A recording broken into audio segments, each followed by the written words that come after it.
Makin semak ni. Bukan jalan ni. Oh, mana jalannya? Allahu Rabbi.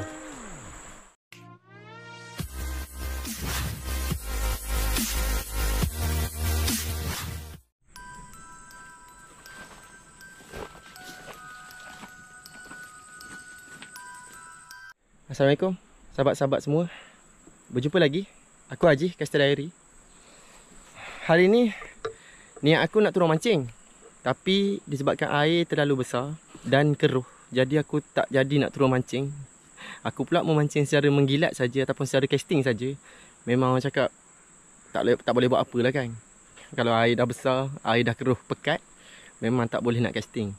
Jadinya hari ni sebabkan aku pernah melalui situasi sesat dalam hutan.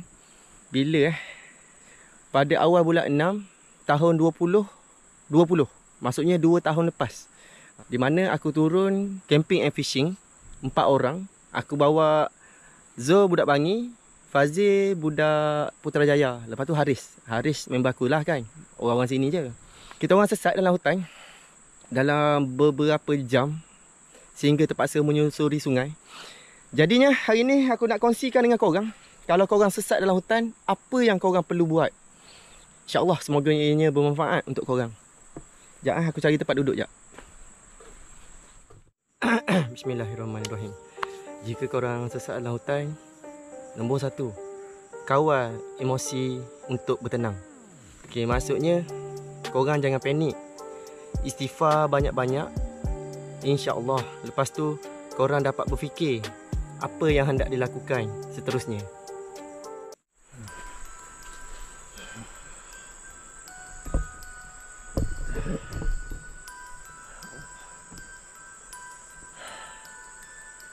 Allahuakbar, mana jalan ni? Astaghfirullahalazim, astaghfirullahalazim. La haula wala quwwata illa billahi aliyil azim. Allahu akbar. La ilaha illallah Muhammadur Rasulullah. Allahumma salli ala sayyidina Muhammad wa ala ali sayyidina Muhammad. Sesat dah aku ni. Mana jalan ni? Allahu akbar.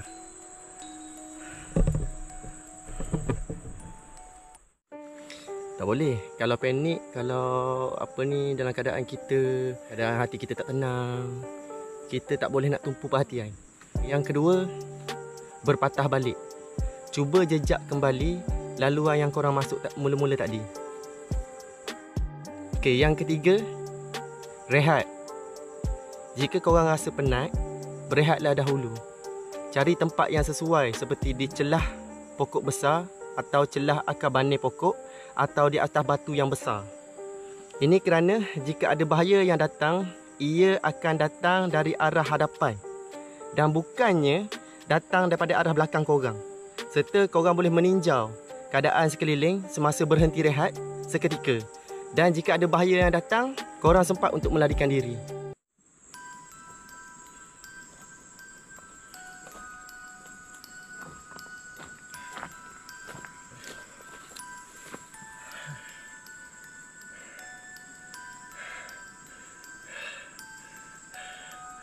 Ya dah aku berjalan ni. Kena berehat dulu sekejap ni. Rehat kat sini dulu. Allahu Rabbi.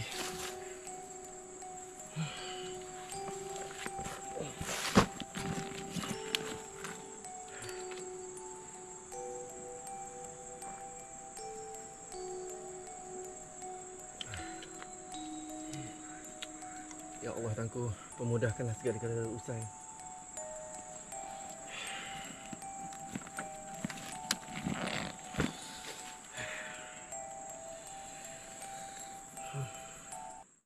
Yang keempat, solat dan berdoa. Bagi yang beragama Islam, semasa berhenti rehat, solatlah dahulu serta berdoa, berjumpa jalan keluar dan minta Allah pelihara keselamatan dan minta supaya berjaya mencari jalan keluar dengan selamat. Untuk kita orang Islam kan, kalau orang yang tidak Islam, dia orang ada sembahyang dia. So dalam istilah agama Islam, sembahyang itu adalah solat. Dan lebih afdal kalau kita sebut solat.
doa tadi, korang boleh juga berdoa macam ni.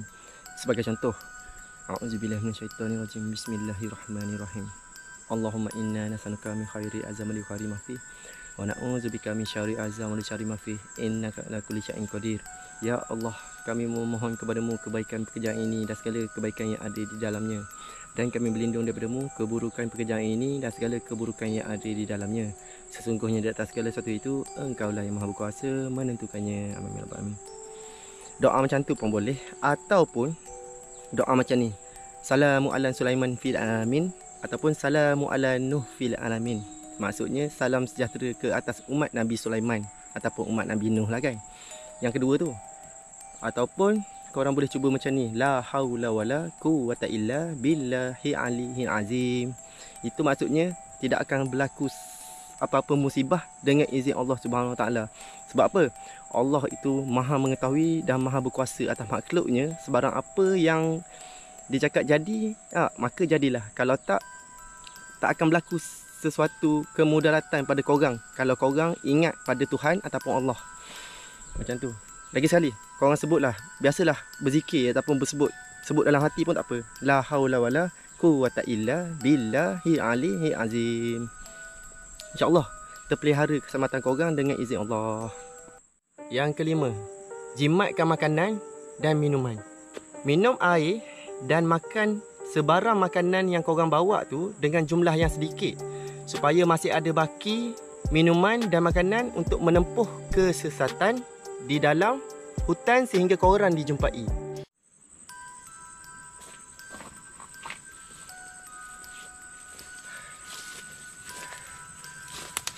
Pukul 4 lebih dah ni. Tak jumpa lagi jalan keluar ni.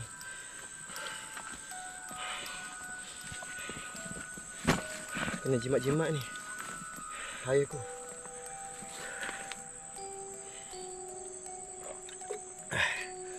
Alhamdulillah.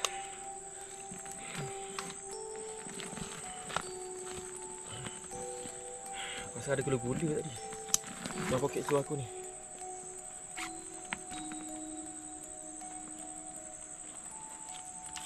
Menuju resepsi. Okey. Boleh buat tenaga sikit. Ya Allah. Manalah jalan?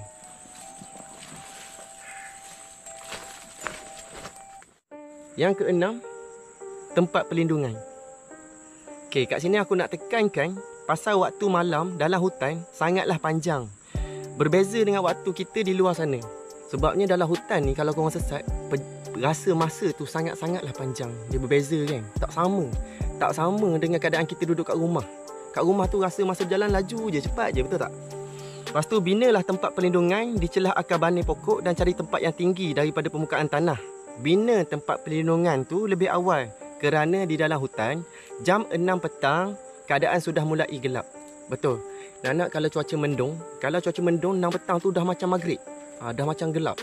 Berbeza dengan waktu Sabah Sarawak kan. Sabah Sarawak biasanya pukul 6 dah malam. Macam pukul 7 kita orang kat Semenanjung ni kan. Jadi jangan ambil masa yang last minute baru nak buat tempat perlindungan. Jangan. Ambil lah masa dalam pukul awal lah. Dalam pukul 3.30 ataupun pukul 4.30 petang. Buatlah tempat perlindungan awal-awal. Okey, yang ketujuh, api. Nyalakan api sebelum korang buat tempat perlindungan. Jangan terlalu dekat atau jangan terlalu jauh daripada tempat perlindungan korang. Penting korang belajar cara menyalakan api secara moden atau primitif. Contohnya dengan menggunakan alatan semula jadi yang terdapat di dalam hutan. Contohnya guna batu, boleh guna kayu dan boleh guna buluh dan sebagainya. Nanti aku akan cuba, aku dah order dalam Shopee aku punya fire starter yang jenis survivor tu. Kalau sempat hari ni aku buat rakaman ni sebelum sampai barang tu. Kalau sampai nanti aku akan tunjuk demo dekat korang macam mana cara kita nak nyalakan api menggunakan apa ni, equipment fire punya starter. Semua dia punya ni bagus kan. Bagus untuk korang sebab besi dia ni kan, kita kalau kikis dia boleh menghasilkan serbuk besi, di mana serbuk besi tu boleh jadi macam serbuk belerang.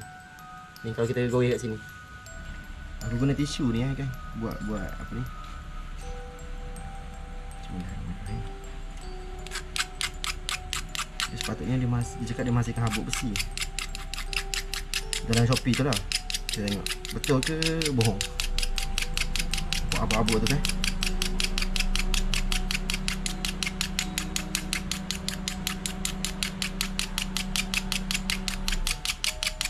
Kita cuba bismillahirrahmanirrahim.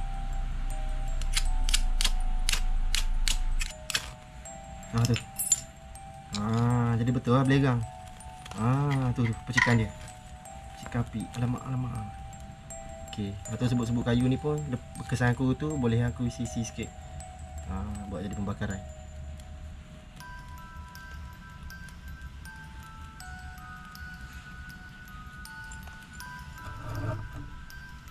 Jadinya korang bolehlah cuba untuk test sendiri beli. Nanti aku sertakan link dalam Shopee. Kan?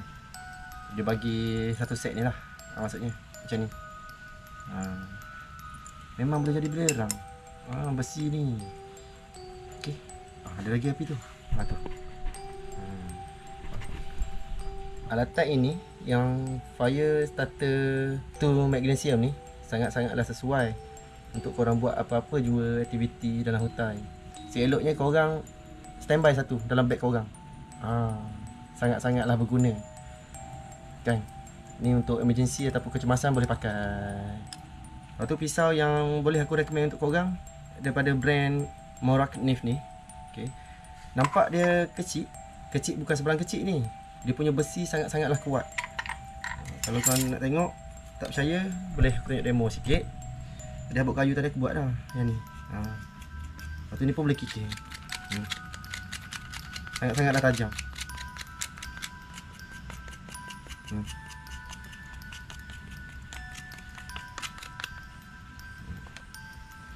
Ini serta sekali dengan sarung dia. Dia agak keras juga lah. Berapa aku tak pasti lah. Bawah pada 100 lah tak silap aku. Macam tu. Yang ke-8, cari kesan atau jejak sahabat-sahabat korang jika korang datang secara berkumpulan. Seperti contoh, kesan tapak kaki atau kasut, peninggalan sisa makanan, kesan torehan pada pokok kecil, ikatan pada pokok kecil tu, atau tanda pada pokok kecil dan sebagainya. Aku rasa jalan ni tadi, tapi tak ada kesan jejak ni. Mana ni? Mana ni? Makin semak ni. Bukan jalan ni. Oi, mana jalan ni? Allahu Rabbi. Yang ke-9, menunggu.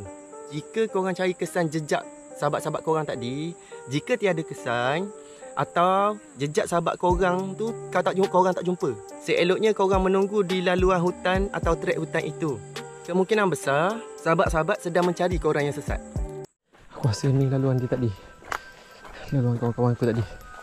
Tapi tak apalah, aku tunggu dulu kat sini, kawasan lapang. Okey, tunggu dulu kat sini. Harap-harap dia orang jumpa aku. Kita, apa aku nak buat ni? Aku cuba cerit nama kawan-kawan aku tu. Baik! Lang! Pan! Tak ada orang. Lagi sekali. Baik! Lan! Pan! Tunggu dulu. Dah setengah jam tengok. Sambil menunggu ni boleh buat api. Elok aku buat api ni.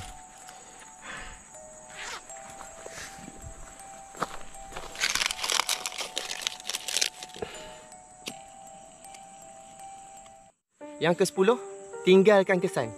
Jika nak beredar daripada tempat tersebut, pastikan korang tinggalkan kesan peninggalan. Seperti contoh, korang tebas anak pokok yang kecil, buat simbol-simbol dari tali dengan membuat simbol anak panah atau susunan batu. Okey, susunan batu tu, batu besar di belakang, batu kecil di hadapan. Batu kecil di hadapan tu menunjukkan arah korang berjalan di hadapan. Macam mana aku sekarang ni? Aku nak bagi syarat macam mana ni? Aku nak masuk kat dalam sana. Geng, Tali tak ada, benang tak ada. Aku nak buat isyarat kalau kawan-kawan aku datang sekejap lagi. Dia tahu aku lalu ikut arah ni kan. Aku ada belaca lah itu. Batu, susun batu. Betul, susun batu. Okey, batu besar. Okey, cari batu besar. Okey, batu besar. Batu besar dekat depan. Tu batu kecil kat belakang. Macam ni. Okey, anak panah. Anak panah macam ni. Supaya kalau kawan-kawan aku cari aku, dia orang tahu aku akan masuk ke sana. Masuk ke sana, lalu ke sana. Okey, batu, susun batu. Batu besar ke belakang, batu kecil kat depan. Okey, macam ni. Nah, ni kecil sangat pula. Okey. Tadi ni 1, 2, 3, 4. Okey, anak panah macam ni. Bismillahirrahmanirrahim. Yang ke-11, makanan. Banyak makanan yang boleh didapati di dalam hutan seperti tumbuh-tumbuhan. Untuk lebih mudah, korang carilah tumbuhan jenis palma. Jenis palma ini seperti pokok muding, pokok palas, pokok bayas, pokok nibung, pokok rumbia, pokok nipah dan seumpamanya.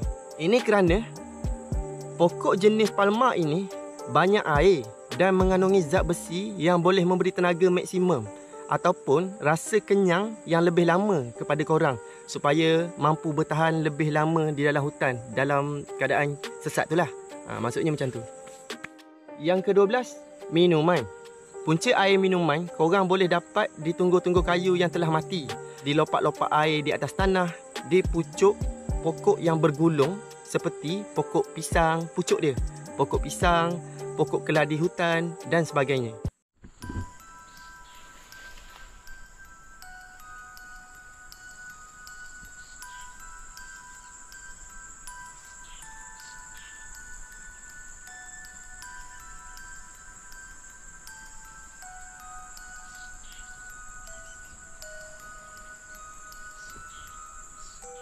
Yang ke-13, hantar isyarat kecemasan di udara.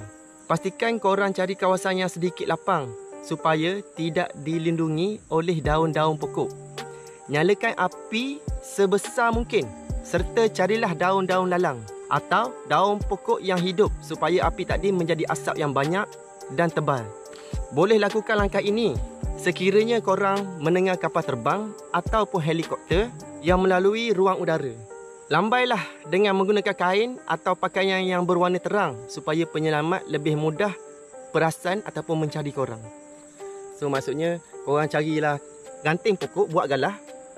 Korang boleh ikat dekat ujung galah tu, korang boleh lambai-lambai. Macam tu. Okey. Jumpa kat sini kawasan lapang. Ada bunyi helikopter ni. Okey. Jom aku bawa kain merah ni. Aku nak lambai kejap.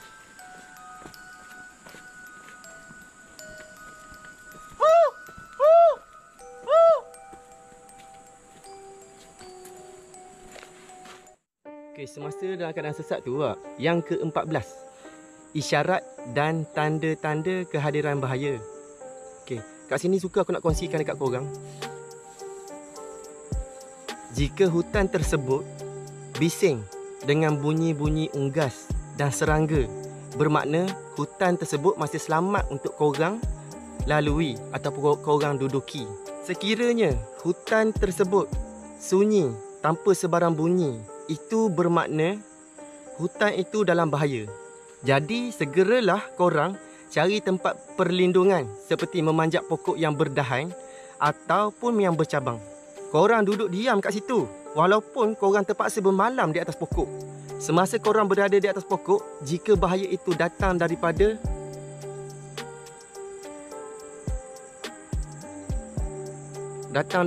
pak belang ataupun harimau.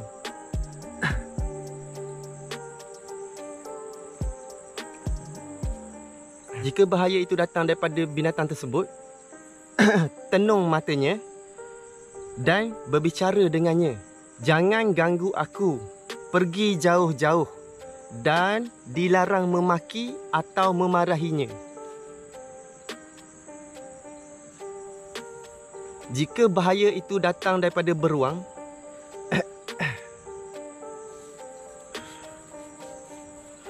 tenung matanya, berteriak dan menjeritlah sekuat hati sehingga ia beredar dari situ, serta panjat pokok lebih tinggi. Maksudnya kalau korang panjat pokok paras ni, korang panjat lagi tinggi cari dahan. Jika bahaya itu datang daripada gajah, korang tak perlu panjat pokok, kerana gajah boleh tumbangkan pokok serta boleh menyerang secara tiba-tiba. Wih, sini sepi ni. Lagi. Cari pokok besar. Tak lepas. Kita panjat atas dahan ni. Dia tinggi sikit. Cari batu besar pun tak ada.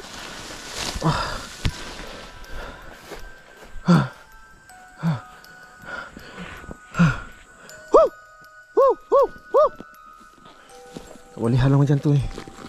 Aku rasa aku dah bawa ni lah. Macam bola lah. Aku rasa aku dah bawa macam bola. Lucu ada macam bola. Bahaya ni. Dalam keadaan bahaya macam ni, kita cuba menghalau bakar mercun. Bakar mercun ni niat menghalau kerana Allah Ta'ala.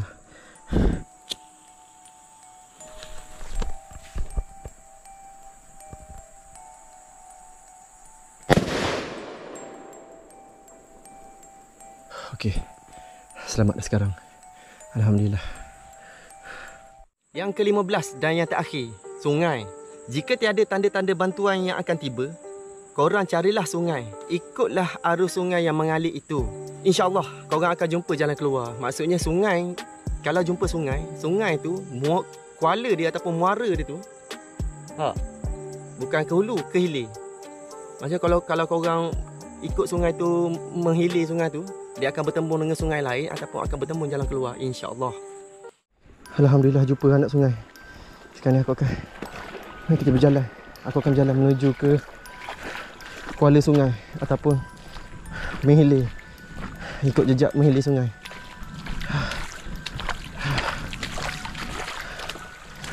Itulah aku bawa juga pisau ni.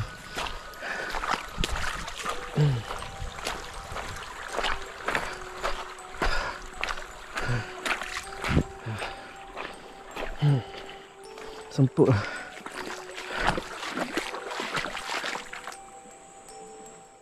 Okey, sehingga itu aku rasa tak ada apa dah. Alhamdulillah, selesai perkongsian daripada aku. Semoga ianya bermanfaat dan sedikit sebanyak dapat membantu korang jika korang berada di dalam keadaan yang memerlukan. Kalau korang rasa apa yang aku share ni, apa yang aku kongsi ni berguna untuk korang, jangan lupa untuk belanja subscribe. Dan insyaAllah aku akan kongsikan lagi sedikit ilmu hutan, di mana yang aku dapat ni pun daripada orang asli, daripada orang kaki hutan. Orang kaki hutan ni, geng hutan ni yang orang cakap geng memburu lah, geng berburu. Lepas tu yang cari geng orang lama yang mencari apa ni, gaharu, pokok-pokok gaharu. Aku dapatkan sumber-sumber ni daripada diorang. Aku pun belajar juga. Jadi yang apa yang aku rasa bermanfaat untuk aku kongsikan dengan korang, aku akan kongsikan. Macam tu. Kalau korang ada apa-apa pandangan, pendapat, korang boleh komen dekat ruangan bawah. Jadi itu saja daripada aku. Sehingga kita berjumpa lagi di next vlog aku akan datang, insyaAllah. Assalamualaikum. Bye-bye.